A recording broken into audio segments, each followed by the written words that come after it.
Good day and welcome to Letters and Politics. I'm Mitch Jeserich. Today we're going to be in conversation about the West African country of Liberia and about the tire company Firestone. My guest for this is Gregg Mitman. Gregg Mitman is the Vilas Research and William Coleman Professor of History, Medical History, and Environmental Studies at the University of Wisconsin-Madison. He has spent many years exploring the history and legacy of the Firestone Plantations Company in Liberia, and he is the author of the book that we will be in conversation about called Empire of Rubber, Firestone Scramble for Land and Power in Liberia. Gregg Mitman, it is my very good pleasure to welcome you to this radio program. Thanks so much for having me, Mitch. Let's begin. A lot of this is about history, though there is modern aspects of this, and we'll get into it all. But let's go deep into history, into the 19th century, because Liberia, and I think we fail to remember this oftentimes, Liberia is deeply connected. The creation of Liberia is deeply connected to the United States. It was in the 19th century with the effort of the American Colonization Society that took people who were enslaved and moved them to Liberia. Tell me more about that history. Sure. Yeah. As you say, I mean, Liberia's history is deeply connected to the United States, and I think a lot of folks in the U.S. forget about that. But as you mentioned, in the 18 teens, the American Colonization Society was established, which was established by a group of both white abolitionists and slaveholders, with the idea that in order to address the quote problem of slavery in America, that the best solution was to repatriate or form slaves, enslaved people back to Africa, and to establish a colony there on the West African coast. So this group of both slaveholders and abolitionists formed the American Colonization Society, raised funds to basically, get a ship and send both free and formerly enslaved people who were given their freedom on the condition that they would go back to Africa, and to send a group of them back to Africa. So in 1820, the ship Elizabeth had 86 free Black people from the United States that went on ship and sailed to the west coast of Africa, trying to find a new home. They ended up spending time for almost 2 years on the West African coast until they found a place known in Liberia as Providence Island, where they were able to secure from neighboring chiefs land on which to settle. And one of the things that happened in that was that so you had a group of people coming from America, known as settlers, to this new land that brought with them a system of private property that was alien to indigenous people living on the West African coast, where for them, land is held in common. So when the chiefs in this area, and what is now basically the area that is now the capital of Liberia, Monrovia, gave these settlers land, the idea was that it was kind of leasing the land, right? It was not selling the land. And that's important in terms of the history of Liberia, in terms of this indigenous and settler relationship to land, and how it's understood and managed in Liberia. So this first group was settled there in 1822. More and more free blacks came both from the United States and then later on from Barbados and the Caribbean. And in 1847, they declared independence and became the first free black republic on the African continent and named it Liberia. Free first black republic and oldest republics in Yes, Africa. correct. Were That's were the people who came, the black people who were enslaved in the United States who then went to Liberia? I mean, obviously they weren't all from that area. Did they have? Who were the people that actually went to Liberia? so it came from many different, largely from the American South, and so you would have different colonies that were established that became part of Liberia. And so, you have, for example, Maryland County, so from Maryland, from Virginia, from slaveholding states, as I said, people were given their freedom on the condition of going back to Africa. So for some people, that was quite appealing. You also had free blacks that chose to go back to Africa. So, for example, one of the people in the book, Augustus Washington, who was an African-American photographer, free, lived in Connecticut, but with the passage of the Fugitive Slave Act in the 1850s, and where it became more and more challenging to be a free black person, even in the North. Some people decided that it was better to go to Liberia than it was to stay in the United States. Now, a large group of free black people in the United States opposed this idea of colonization, but for some, it was a better option than continuing on in the United States, where even though they were supposedly free, were not. Again, the capital of Liberia is Monrovia. That's named after James Monroe. How did the people who were indigenous to this part of the land respond to these people, these people coming from the United States to that part of the world? Yeah, so that's a long and complicated history. I mean, when this group first arrived, and were given land on Providence Island, um, uh, tensions developed between the surrounding indigenous communities and the settlers. There were a number of skirmishes and fought. And over time, what happened was that settlers who came from the United States and also from the Caribbean largely occupied the coast of what is now Liberia. But as many people had already lived in this region, there's 16 different ethnic groups with 16 different languages that now make up Liberia, along with former settlers.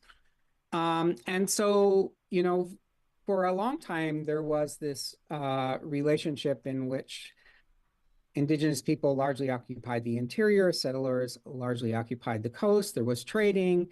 There were certainly cross-cultural exchanges happening. Sometimes indigenous people's children would become part of settler households. What does that mean, become part of settler households? So they would be kind of they could be pawned. That was one way of paying off debt, in which children would be in a settler household. They would be doing labor and so forth. But at the same time, they would might be given educational opportunities, and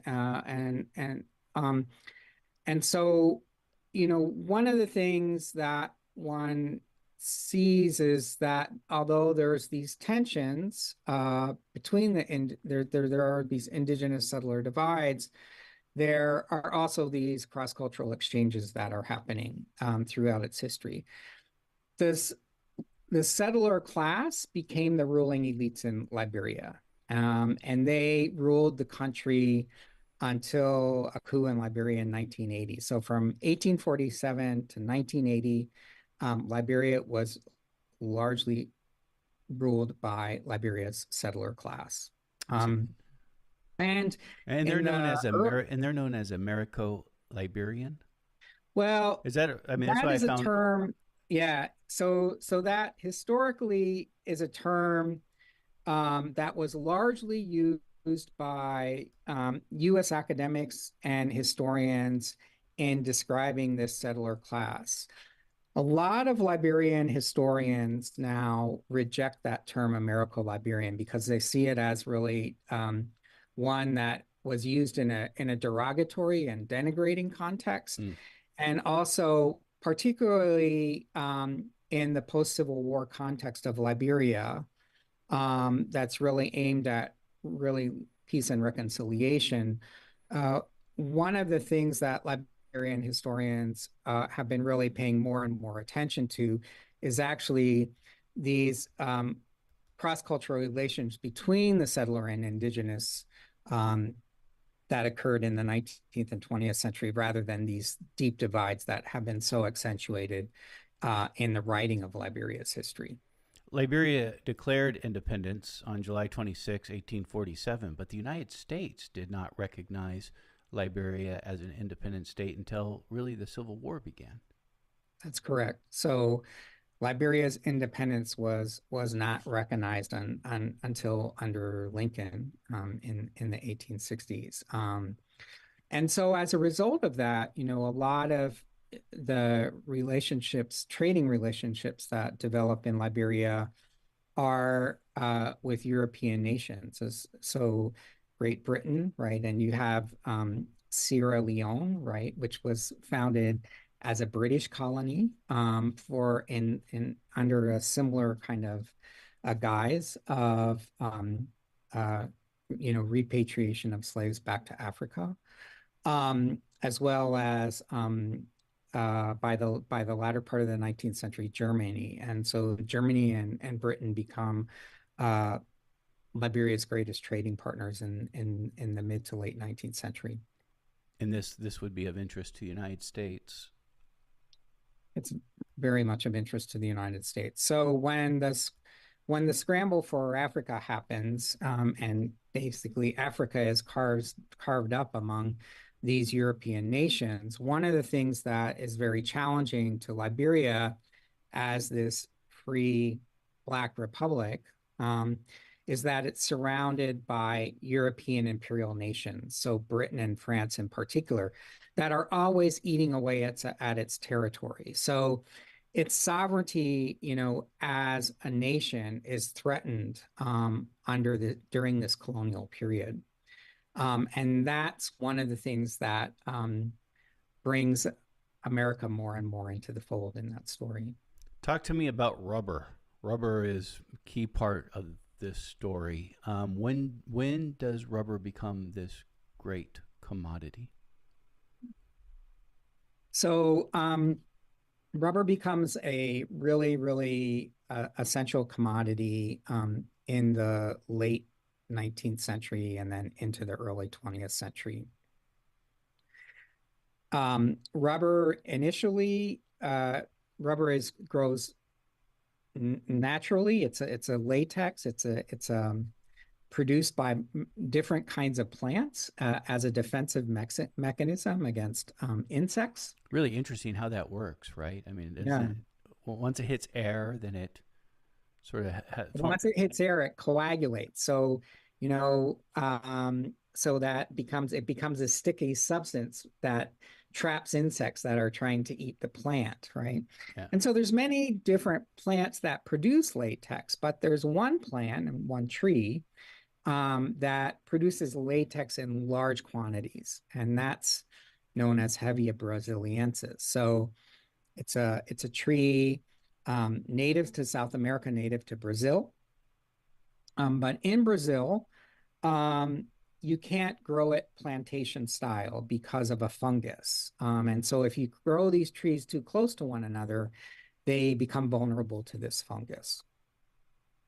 In the 1870s, the British basically pirated seeds from Brazil and were able to grow them plantation style in Southeast Asia on the British Malay Peninsula. And so you see this development of plantation rubber, particularly in the 1890s, early 1900s. Plantation rubber begins to take over Brazilian rubber on the world market, and it's both the Dutch and the British that have control of that.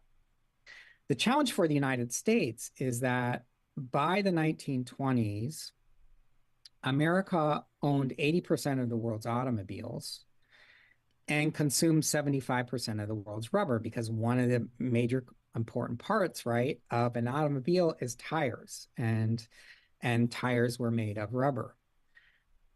The challenge was that only 1% of rubber grew under American flag. And so Britain and the British and the Dutch had a monopoly on the world rubber trade. And that became a real problem for American tire manufacturers. A problem because their access could be threatened. Why is that a problem? A problem because basically the British and the Dutch controlled the price of rubber. And in 1922, Britain enacted what was called the Stevenson Plan that limited production quotas on rubber and created, a stable price. For tire manufacturers like Harvey Firestone, this became a kind of cause that he set out to fight. And he mobilized his good friends, Thomas Edison and Henry Ford, all three of whom were real movers and shakers in the Republican Party. And Firestone in the 1920s launched this campaign that Americans should produce their own rubber. And he was also good friends with Herbert Hoover, who at the time was Secretary of Commerce, and was able to use his political influence to get the US Congress to appropriate $500,000 to send foresters and engineers around the world to search for a suitable place to grow rubber that would be friendly to American interests. Initially, he thought it would be the Philippines, because the Philippines had been, colonized by the United States. But despite his best efforts, he was unable to change Philippine law that limited the amount of land a foreigner could hold to 2,500 acres. And that was just not enough to grow rubber plantation style. And it's through that, when his efforts to grow rubber in the Philippines failed, that he became interested in Liberia. This is Letters on Politics, and we are in conversation with Gregg Mitman. He is the Vilas Research and William Coleman Professor of History, Medical History, and Environmental Studies at the University of Wisconsin-Madison. He joins us for a conversation about his book called Empire of Rubber, Firestone Scramble for Land and Power in Liberia. So Harvey S. Firestone Sr., he is the founder of the Firestone Tire and Rubber Company. They arrive in Liberia right around the 1920s. At first, this has, and I was surprised to read this has the support from people like W.E.B. Du Bois. Yeah. So basically, Firestone becomes aware of Liberia as a potential place to grow rubber through the U.S. Minister and Consul to Liberia, Solomon Porter Hood, who was an African American diplomat. He was a former missionary in Haiti. And Hood was aware of an abandoned British rubber plantation outside of Monrovia, the Mount Barkley plantation, and sent a letter to Firestone explaining about this plantation, basically giving him lots of knowledge about the climate, the soil conditions, the labor availability, and the potential of Liberia as a place to grow rubber. And in December of 1923, W.E.B. Du Bois is sent by President Calvin Coolidge to go to Liberia as his delegate to be there for the presidential inauguration of C.B.D. King's second term of office. Charles Dunbar Burgess King was president of Liberia at the time. Du Bois and Hood were friends, and they go out to visit this Mount Barkley plantation along with a Scottish planter who worked for Firestone, Donald Ross. At the time, Liberia was in a very vulnerable financial and political condition. It was surrounded, as I mentioned, by both the British and French, who were eating away at its territory. And it had got itself into a cycle of debt upon debt for international loans that it had taken out to try and secure capital for its development. In the 1860s and 70s, Liberia's economy was booming around both coffee and palm oil. When the coffee trade became overtaken by Brazil, and industrial oils began to replace palm oil, Liberia's economy collapsed in the late 19th century. And so it found itself needing capital and securing a series of loans, first from Great Britain and then an international loan between Britain, Germany, and the United States, that put it in this very economically vulnerable position. And so Liberia was seeking capital for its development. They tried to get a loan from the U.S. Congress, which was denied. And it was at that moment that Firestone comes along and says, I want 1 million acres of land to grow this rubber plantation. And, in exchange, we'll be building infrastructure, we'll be bringing, American science and medicine. It has all this, he really sold it on the promise of humanitarianism and development. And Du Bois saw this as a possibility to protect Liberia's sovereignty. He felt that America would be more friendly in its interests to Liberia than Britain and France. And he felt that the Black vote in America would make sure that Firestone didn't behave badly. And he writes to Firestone and says, you have the possibility to develop this plantation of mutual dependence and prosperity like the world has never seen, provided that you use the expertise of Black scientists, of Black engineers, and so forth. That's not what Firestone did, and eventually Du Bois would become Firestone's greatest critic. But at the time, in 1924, he thought that it would be the best option for Liberia in terms of protecting its sovereignty. Firestone brought Jim Crow to Liberia. Yes. So as I mentioned, Du Bois's idea was that this would be industrial plantation, uh, run and built and run by Black management and labor. That's not what happened. Um, Firestone basically built this enclave, this Jim Crow enclave in a free Black republic.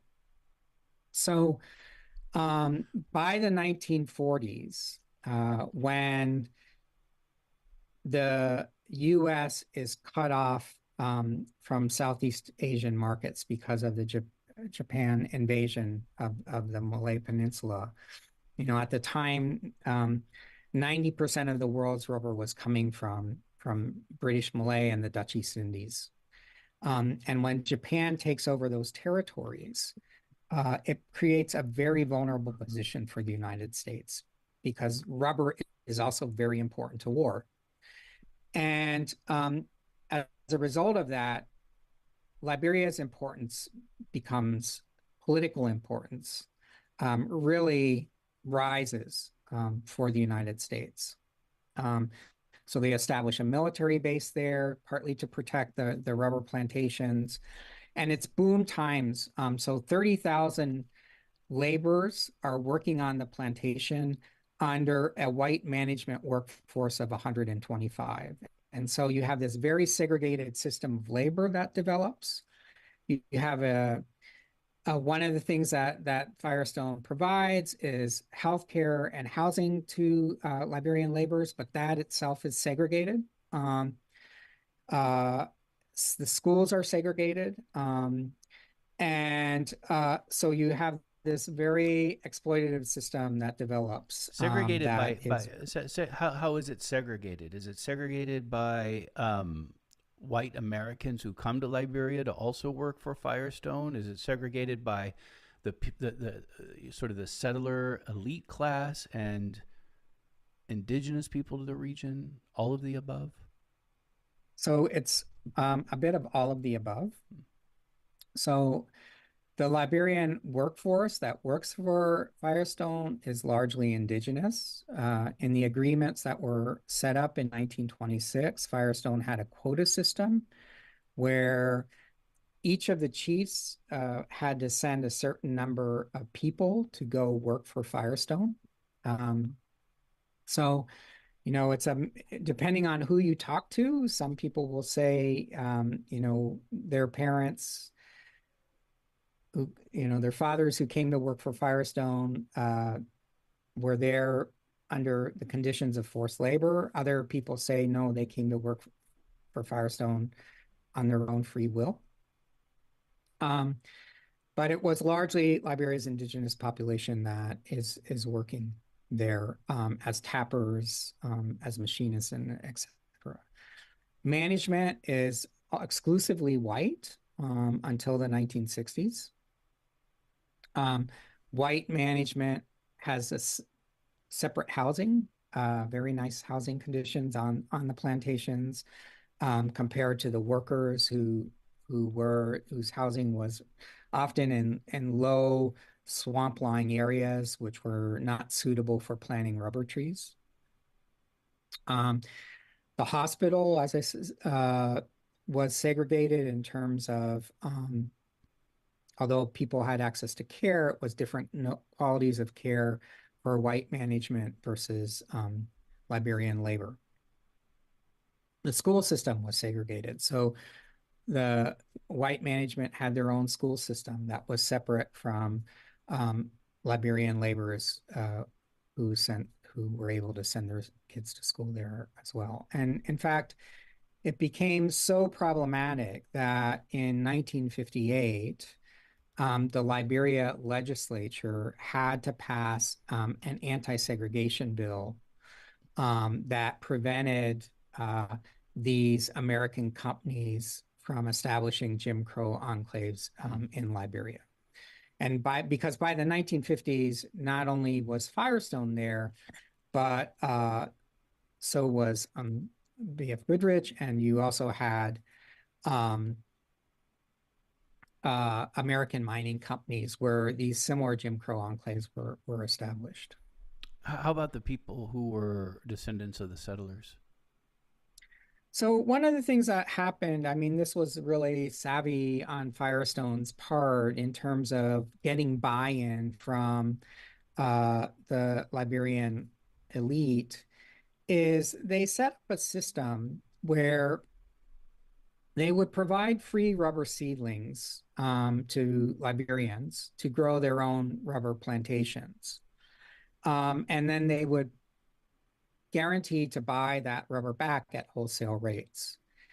And but one of the things that did was it created this comprador class of Liberian elites. And if you look at the land surrounding the plantation, you'll see that it's made up of Liberia's very well-known political families, who, had the ability to appropriate land and establish rubber plantations. And so the wealthiest independent rubber farmer in Liberia was President William Tubman, who ruled the country from 1944 to 1971.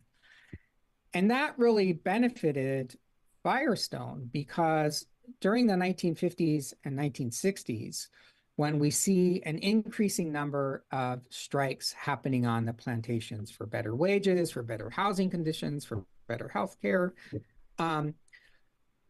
Tubman would use the Liberian military and police to squelch those strikes on the Firestone plantations, because if Firestone had to pay higher wages, then he would have to pay higher wages on his own plantations. And so you see, as I said, this close relationship that develops between Liberian political elites and Firestone that leads to huge wealth inequalities in the country. Would that be one of the causes of years of conflict that we'd see later? I think you can argue that certainly the large wealth inequalities that were created through not just Firestone, but mining concessions as well in the 1950s, because by the 1950s, iron ore begins to displace rubber in Liberia's economy, although rubber still remains very, very important. That these huge wealth inequalities that are created between the settler and indigenous population leads to increasing tension and conflict. So in 1980, there's a coup in which Samuel Doe, military person, takes control over the country. And it's the first time that an indigenous person becomes ruler of the country. And one of the things that Doe says when he comes into power is he says, "We've now become masters of the plantation." Doe is in power from 1980 to 1989, and then what people would call the kind of official date of Liberian civil conflict starts in 1989, and that becomes more complicated. It becomes a lot of interethnic division and so forth that fuels those conflicts. But I think initially this huge wealth inequality that is created, basically creates the tinder upon which this spark ignites. Is this 1980 coup considered an indigenous uprising? And is indigenous an appropriate word? I mean, I'm trying to think of like the terms for people who come from or descendants of settlers, for people Right. who have been there for a long time. Yeah, I mean, settler. We say settler and indigenous in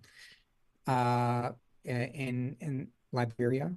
So indigenous is an appropriate term. I mean, it's certainly, yeah. I mean, it's an uprising where the people that had been living in Liberia well before settler populations arrived from the United States and the Caribbean take control of the country. Gregg Mitman is our guest. He joins us for a conversation about his book, Empire of Rubber, Firestone Scramble for Land and Power in Liberia. Gregg Mitman, in your book, Empire of Rubber, you go into you go in depth into the history of the plantation itself. What's important to know about plantation? We all think we know about a plantation, but there's a history behind it that's significant for what happens in Liberia. Right. So, I think some people might think plantations are things of the past. Plantations are alive and well, uh, and still ongoing. But plantation, in its original meaning, means the planting of a colony, right? The Massachusetts Bay Colony, right, was set up as a plantation, right? And so the first act of a plantation that's so important in terms of Liberia is land dispossession, right? That for a plantation to happen, which requires a large amount of land, that land has to be taken, and in most cases that land is taken from someone, right? So in the United States, obviously taken from Native Americans. In the context of Liberia, the area that Firestone claimed for its plantation was land that had been occupied by the Bassa people. And in fact, there's a town that I visited, a village I visited called Quiza. It's where the descendants of people whose land was taken now live, from the Firestone concession. And that term Quiza, it has an interesting meaning. It means the white people or civilized people pushed us from there. So it in the place name itself, it embodies this notion of land dispossession that happens. So the first act, of a plantation is land dispossession, and then, it takes multiple acts of destruction to build a new world, which a plantation is, and part of that is Liberia is one of the most forested countries in West Africa. It's has an important forest system, the Ghanaian forests of West Africa. 41% of Liberia is forested. It's one of the 10 most important tropical rainforest systems in the world. And in order to plant rubber, Firestone had to clear large amounts of forest, right, to plant rubber. And that requires a large labor force. And so, the other component of a plantation is not only land, but labor. And obviously, in the 18th and 19th century, much of that labor in the context, say, of the development of plantations in the Caribbean, the development of plantations in the US South, was the labor of enslaved people. When Firestone is established in the 1920s, it's based on paid wage labor, right? Or some people would argue part of that, even though it was paid, was forced because people were forced to go work on the plantations. So the plantation is this mix of land and labor in the extraction of a commodity. And the other important dimension is that it's a monocrop, so it's not diversified, right? It's based on a single crop, whether it's cotton or tobacco, or in this case, rubber. It's a single crop. Environmental consequences that can still be felt today? Very large environmental consequences. So not only in terms of the destruction of the rainforest that happens, and you have the planting of a single species, but we talk about natural rubber, and we'll see natural rubber being marketed as green, and because it's not synthetic, it's not based on oil, petroleum products. 30 to 40% of rubber is natural rubber that goes into tires and other kinds of products. But natural rubber requires a lot of different kinds of chemicals. The most valuable form of rubber is in its liquid latex state. Um, to be able to keep it in that liquid state, you have to put ammonia into the cups that where the latex drips into. Ammonia is very toxic. It's very hazardous for the tappers who carry it with them. It can lead to, if it gets in your eye, it can blind you. It leads to the deadening and numbing of your fingertips, etc. You need to spray fungicides to protect the trees from getting diseased from various kinds of funguses. You need to spray herbicides to keep the understory clear.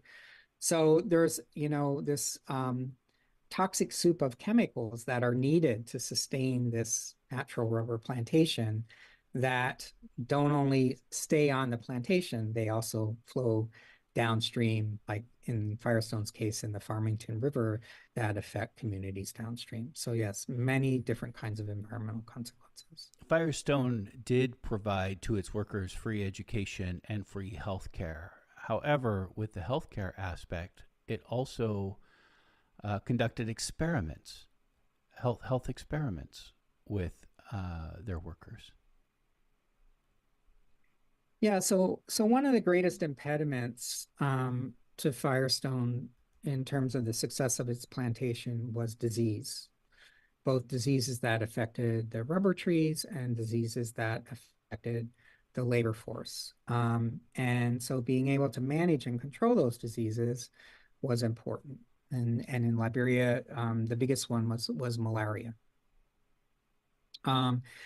And Firestone relied on the expertise of Harvard, particularly of Harvard's School of Tropical Medicine, and both the initial survey of diseases in Liberia, but then also in terms of the management of those diseases. And essentially, the labor population, the Liberian workforce that's on the plantation becomes an opportunity for doing testing of experimental drugs, for example, for the treatment and prevention of malaria, for another disease known as trypanosomiasis, sleeping sickness, right? It becomes, in a way, a kind of captive population in which to do different kinds of medical experiments, largely around the development around pharmaceutical drugs in terms of the treatment of diseases. And one of the things that happens are there are different treatment protocols, drug protocols that are used for white management versus Liberian labor on the plantations in the treatment and prevention of malaria. So one of the consequences is, for example, is the Liberian laborers are giving a much more toxic malaria drug than is white management in terms of the control of malaria on the plantation. What is Liberia's relation? Let me rephrase that. What is Firestone's relationship to Liberia today? So Liberia is still a major employer. I'm sorry, Firestone is still a major employer in Liberia. I think it's in the top 4 employers. The plantation is very much alive and well there. It occupies about, I believe, somewhere around 120,000 acres. The workforce is much, much smaller. I think it's more around 4,000. So it's a shadow of what it was during the Second World War and the years after that. Is that because of technology? And sorry? Is that because of technology? Partly because of technology. It's also, scaled back its operations. During the war years, it was doing what was called a double tapping regime that it's not doing anymore. That segregation, is no longer there. So you have Liberians in places of management there.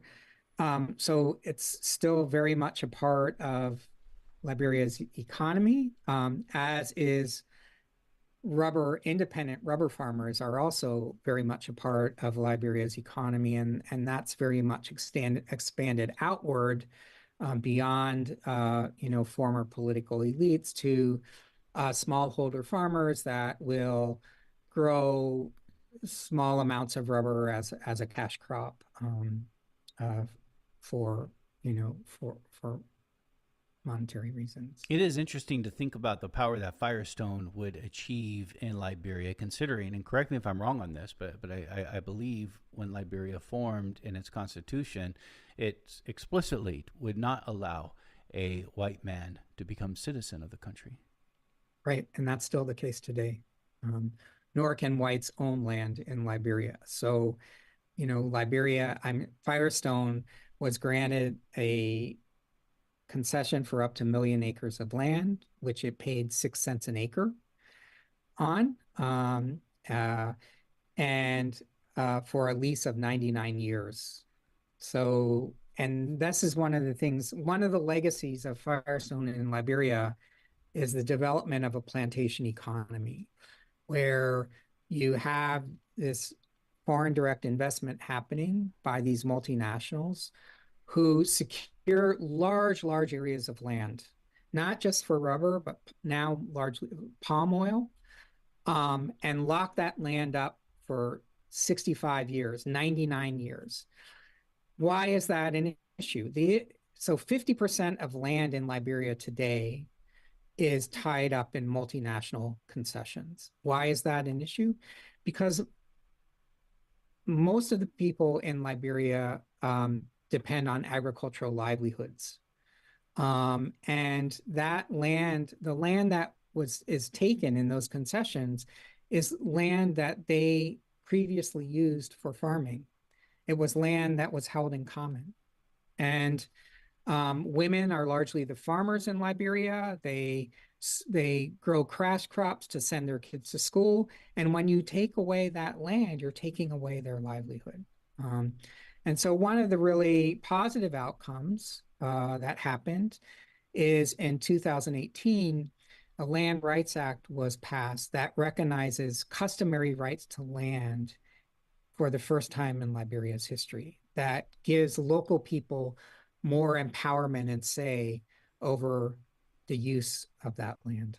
Do you think, and do you know, when the framers of Liberia's constitution are writing this and debating it, and they put in this prohibition from white people becoming citizens or owning land, that they're doing it precisely because they fear what would have happened and what basically did happen by Firestone? Yeah, I think they recognized well the kind of vulnerability that they were in a world that was governed largely by racial capitalism, right? Where, um, the exploitation and extraction for profit was built on the making of racial difference. And that, particularly in the 19th century, right, it was white colonial nations that held all the capital in the world. And if you're trying to build a nation, you're trying to develop that nation, where do you secure capital from, right? And that puts one in a position of economic vulnerability, of debt servitude, as we see happens time and time again, in the for lesser developed nations that are beholden to white capital. And so, yeah, I think it was very much in their mind when they wrote that into the Constitution. Gregg Mitman has been our guest. Gregg Mitman is the author of the book that he's joined us to talk about. It's called Empire of Rubber, Firestone Scramble for Land and Power in Liberia. Gregg Mitman, I thank you very much. Thank you so much.